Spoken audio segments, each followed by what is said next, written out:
Estamos viendo Mateo capítulo 5, obviamente va a tomarnos algo de tiempo estudiar todo esto. El Sermón del Monte toma los capítulos 5, capítulo 6 y capítulo 7. Y yo creo que todo esto fue presentado por nuestro Señor como un sermón en una ocasión en particular. Y claro, estas verdades fueron una y otra vez enseñadas por Él en diferentes puntos, en diferentes intervalos, en diferentes ubicaciones. Pero hay una fortaleza y poder tremendas al colocar todo esto como un gran sermón. Y vamos a tomar mucho tiempo para estudiar estas verdades revolucionarias, estas verdades que azotaron al mundo como una especie de bomba y explotaron en las mentes de aquellos que las oyeron. Pero permítame comenzar nuestro estudio de esta sección maravillosa, un estudio que sin duda alguna va a durar muchos meses por venir con esta afirmación. Jesús está ocupado en proveerle a la gente felicidad. Y esa es la razón por la que hemos titulado este mensaje de apertura La felicidad es. Tristemente, no todo el mundo realmente entiende eso. No todo el mundo realmente entiende o cree eso. De hecho, hay muchos cristianos que no están demasiado seguros de que realmente experimentan la realidad de la verdadera felicidad. Pero Jesús está ocupado en traer felicidad. La felicidad es su preocupación. Ahora, esto es muy evidente para nosotros porque aquí, en el primer sermón jamás registrado, como jamás predicado por Jesús, conforme entramos en los Evangelios, la primera vez que vemos un sermón de nuestro Señor, es un sermón que comienza con el tema resonante de la felicidad. Usted notará en el versículo 1 y en adelante, ve la palabra bienaventurados, usada 9 veces. La palabra simplemente significa felicidad o feliz, y podemos leerlas de esta manera. Viendo la multitud, subió al monte, y sentándose vinieron a él sus discípulos. Y abriendo su boca les enseñaba diciendo: Felices los pobres en espíritu, porque de ellos es el reino de los cielos. Felices los que lloran, porque ellos recibirán consolación. Felices los mansos, porque ellos recibirán la tierra por heredad. Felices los que tienen hambre y sed de justicia, porque ellos serán saciados. Felices los misericordiosos, porque ellos alcanzarán misericordia. Felices los de limpio corazón, porque ellos verán a Dios. Felices los pacificadores, porque ellos serán llamados hijos de Dios. Felices los que padecen persecución por causa de la justicia, porque de ellos es el reino de los cielos. Felices sois cuando por mi causa os vituperen y os persigan, y digan toda clase de mal contra vosotros, mintiendo. Gozaos y alegraos, porque vuestro galardón es grande en los cielos, porque así persiguieron a los profetas que fueron antes de vosotros. 9 veces vemos la palabra bienaventurados, la palabra felices. Y lo vuelvo a decir, el Señor está preocupado por traer felicidad. El Señor está preocupado por darle a los hombres y a las mujeres felicidad, bendición. El fin definitivo de todo esto en el versículo 12 es que estos puntos de felicidad resulten en gozo y alegría excesivos. Y entonces lo vuelvo a decir, Dios está preocupado porque nuestras vidas estén llenas de gozo, llenas de gusto, llenas de felicidad. Ahora esta es solo la introducción al sermón. Habiendo afirmado esa meta básica de su enseñanza, de traer felicidad verdadera, y no estoy hablando de la felicidad del mundo basada en las circunstancias, entraremos a eso a detalle conforme avanzamos, pero la verdadera felicidad es la meta, y como cualquier buen predicador, él afirma su objetivo al principio. El principio mismo del Sermón del Monte le presenta el punto entero del Sermón del Monte, y es que conozcamos la verdadera bienaventuranza, la felicidad real, el gozo real, el regocijo real, la recompensa divina genuina. Y después, a partir de ahí, él procede a hablar de cómo es que eso se vuelve posible, qué tipo de estilo de vida es lo que produce este tipo de felicidad. Eso se convierte en el tema recurrente a lo largo del capítulo 5, capítulo 6 y capítulo 7. Ahora tenemos que entender los elementos fundamentales antes de que podamos entender este sermón absolutamente fantástico. Creo que este es el sermón más grande jamás predicado. Tenemos que entender el cimiento. Entonces, en esta noche simplemente vamos a establecer algo del cimiento y vamos a darle algo de un enfoque de enseñanza para usted en lugar de un enfoque de predicación, pero tiene que entender estos elementos básicos para que el resto pueda ser entendido por usted. En primer lugar, quiero presentarle el contexto. Quiero darle algo del trasfondo, un poco del trasfondo. Quiero, si puedo, presentarle el marco de referencia para que pueda entender la importancia de estas palabras para la gente en ese punto en el tiempo, en este punto bíblico. Todo tiene que encajar, necesitamos entender el contexto un poco. En primer lugar, ya hay varios contextos que debemos ver. En primer lugar, tenemos que entender el contexto bíblico. Con esto quiero decir un trasfondo bíblico. ¿En dónde estamos en la Biblia? ¿En dónde estamos en el flujo de la revelación de Dios? ¿En dónde estamos en el plan de Dios de revelar su verdad al hombre? Bueno, este es un punto nuevo. Este es un cambio dramático y esta es una transformación increíble. Simplemente para mostrarle lo que quiero decir, quiero que vaya al último mensaje del Antiguo Testamento. El último mensaje está en Malaquías 4:6. Esta es la manera en la que el Antiguo Testamento termina. Esto es lo que dice Malaquías, el último libro y el último versículo del último capítulo. Y él volverá el corazón de los padres a los hijos, y el corazón de los hijos a sus padres. Ahora escucha esto. No sea que venga y azote la tierra con una maldición. Qué interesante. El Antiguo Testamento termina con una maldición.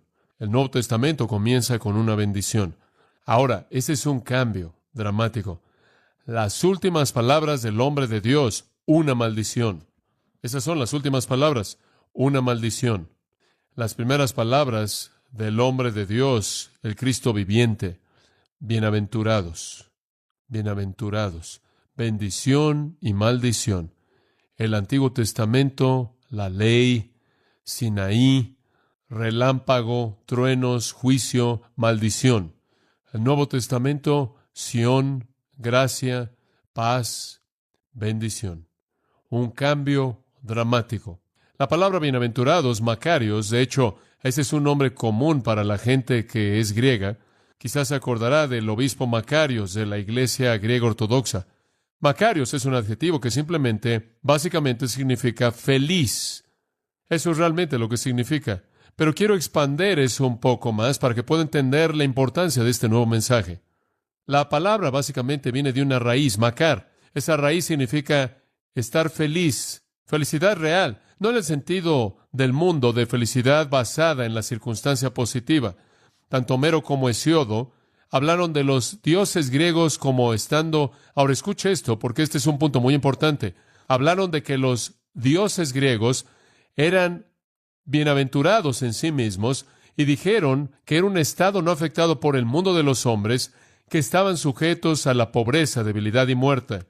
En otras palabras, el concepto antiguo griego de Macar y Macarios es la idea de un tipo de felicidad y un tipo de bienaventuranza, y un tipo de satisfacción, y un tipo de bendición que no es afectada por las circunstancias.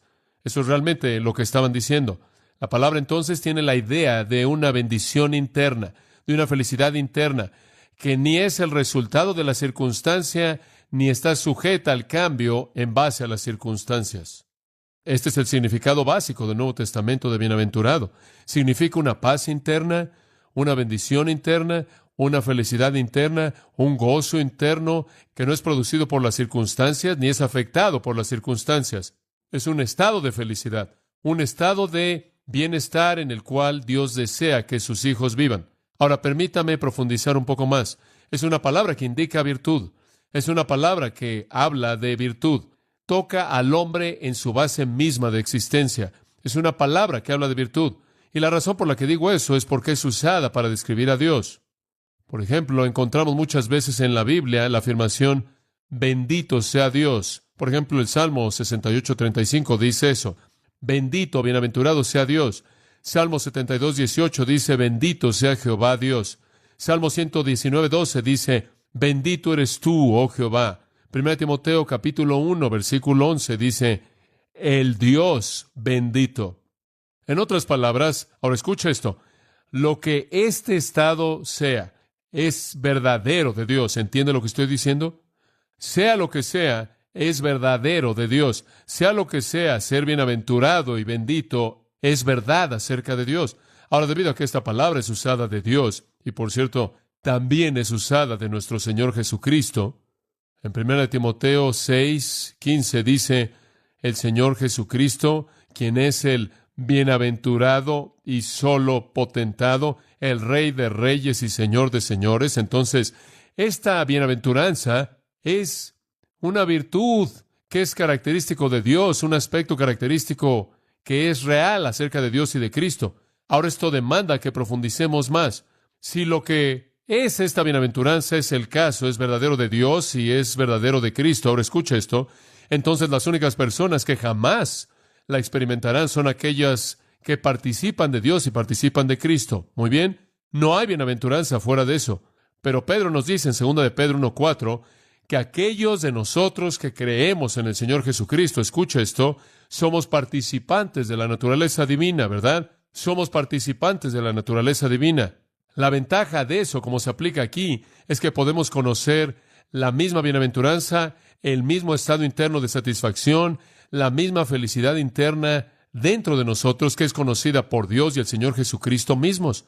Qué cosa tan maravillosa es reconocer esto, entender esto. Macarios, entonces, es fundamentalmente un elemento de la esencia de Dios, y el hombre solo conocerá ese elemento si es participante de la naturaleza divina. Entonces, escuche, desde el principio es establecido, el Sermón del Monte no tiene nada que decir y nada que ofrecerle a alguien fuera de la fe en Jesucristo.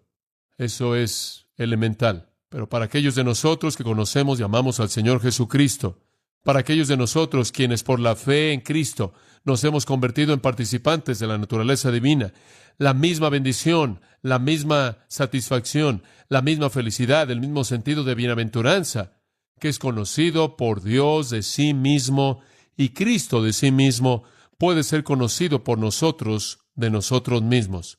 Es un pensamiento tremendo. Una vez que una persona conoce a Dios mediante Cristo, la bienaventuranza se vuelve disponible para él o ella. Entonces, para comenzar, escuche esto, que cuando hablamos de felicidad o cuando hablamos de bienaventuranza, es en un contexto bíblico y no está hablando de una actitud superficial basada en las circunstancias, está hablando acerca de una actitud interna basada en la morada misma de la naturaleza de Dios mismo. Entonces vemos que esto es algo tremendo que Dios está diciendo, que mientras que el antiguo pacto termina con una maldición, el nuevo comienza con el potencial de que la naturaleza misma de Dios mora en el creyente de tal manera que haya una bienaventuranza que solo es verdadera de Dios mismo. No sé si usted entiende eso.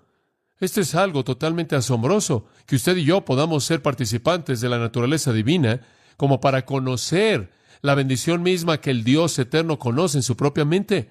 Ese es el tipo de satisfacción que Dios quiere para nosotros.